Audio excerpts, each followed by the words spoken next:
తెలంగాణ వస్తుందని చెప్పి ఆ రోజులలో కూడా కష్టం ఉన్నప్పుడు తెలంగాణ రాష్ట్ర ఆవిర్భావ దినోత్సవాన్ని పురస్కరించుకుని రంగారెడ్డి జిల్లా కలెక్టరేట్లో ఘనంగా వేడుకలు నిర్వహించారు.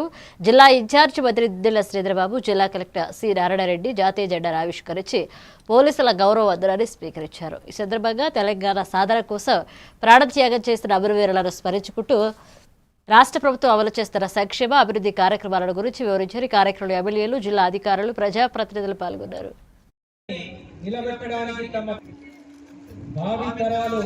సంతోషంగా ప్రజా ప్రభుత్వ అధినేతల సూచనల మేరకు చాలా చక్కగా దోషల శైలు ఎల్బీ నగర్ గారికి 75,000 రూపాయలు, కొనుగోని ధరణి గారికి 75,000 రూపాయలు.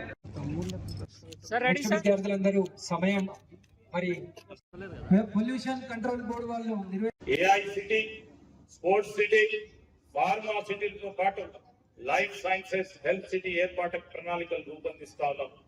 ఇందుకు గాను ఫ్యూచర్ సిటీ డెవలప్మెంట్ అథారిటీ ప్రభుత్వం ఏర్పాటు చేయడం జరిగింది.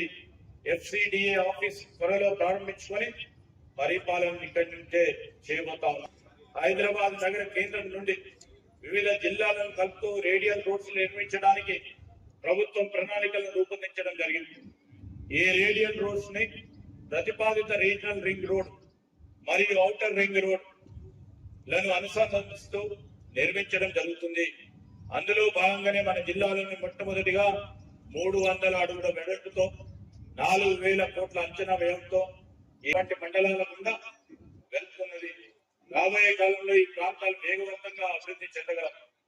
రైతు భరోసా, రాష్ట్ర ప్రభుత్వం రైతుల సంక్షేమం మొదటి ప్రాధాన్యతగా గుర్తించి వ్యవసాయ అభివృద్ధిలో భాగంగా రైతులకు పంట పెట్టుబడి సాయాన్ని రైతు భరోసా పేరున సంవత్సరానికి ఎకరానికి 10,000 నుండి 12,000 రూపాయలు పెంచడం జరిగింది.